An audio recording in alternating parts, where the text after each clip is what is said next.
Nous baignons dans une mer de données, plus grande que ce que nous pouvons imaginer. Les données volumineuses. Certaines sont structurées, d'autres non. Elles proviennent de l'intérieur et de l'extérieur de l'entreprise. Le défi d'analyse de ces données volumineuses peut sembler accaparant, mais pas si nous avons trois choses: la stratégie, une approche collaborative et les bons outils.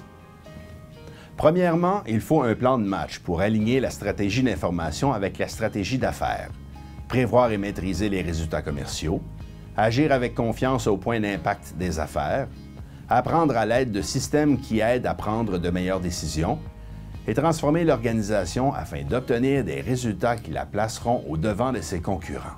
Côté des TI, c'est qu'on a tendance rapidement à vouloir passer de « oui, voici le genre de besoin » à la technologie qu'on va utiliser pour rendre le service.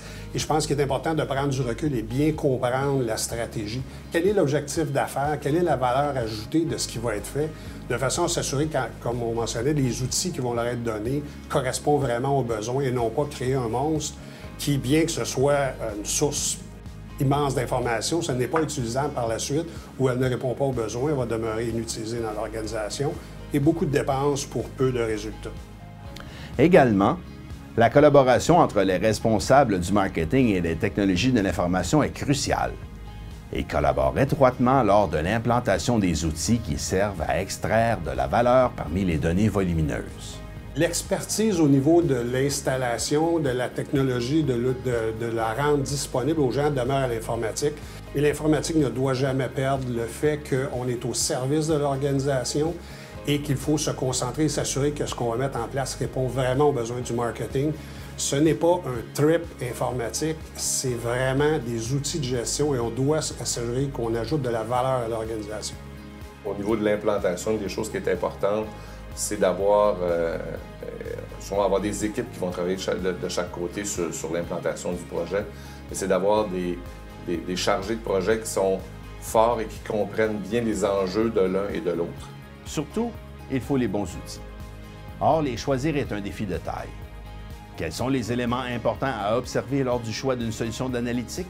Le premier élément à regarder, c'est est-ce que ça répond à tous les besoins de base que j'ai, en fait, à toute l'information que j'ai besoin d'obtenir. Deuxièmement, est-ce que ça nécessite de grands changements ou de plus grands changements à mon environnement technologique? Si oui, je crois qu'en 2014, on est assez avancé pour pouvoir trouver une solution qui s'adapte plus facilement à l'environnement ou à l'infrastructure technologique.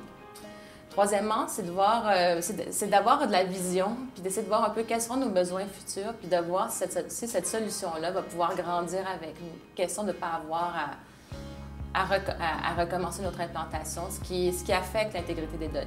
La chose la plus importante à observer, c'est la capacité à répondre aux besoins, mais surtout l'aspect utilisateur. Il faut que l'outil puisse permettre facilement, et on le sait, on vit dans un monde où les gens travaillent sur un iPad où un enfant de 2 ans est capable de faire des actions complexes. Les gens n'ont plus le goût de se casser la tête pour trouver l'information. Donc, l'interface utilisateur, je pense aujourd'hui, en analytique, est importante pour qu'elle puisse être déployée rapidement dans une organisation. La bonne stratégie, la bonne approche de collaboration, les bons outils. Cela peut paraître accaparant, mais vous pouvez le faire. Peu importe la façon par laquelle vous commencez, ce qui est important, c'est ce que vous faites. L'écart de performance et de rentabilité se creuse entre ceux qui utilisent l'analyse et ceux qui ne l'utilisent pas. Assurez-vous que votre organisation ne soit pas laissée de côté. Consultez cette page pour y trouver des ressources supplémentaires que vous pouvez utiliser pour explorer le sujet.